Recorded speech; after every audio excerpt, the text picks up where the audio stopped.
Hello. Hello guys.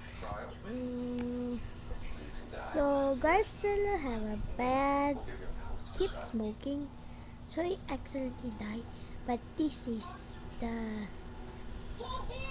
you hear the you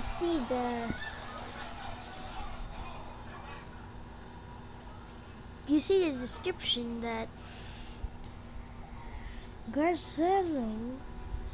Okay, let's just start the video. It's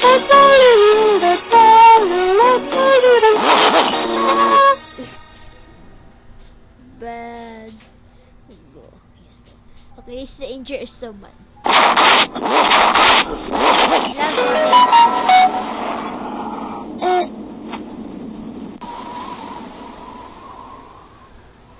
Holy moly! Okay, that's it. This is okay. Yeah, this bye bye. Yeah, bye bye.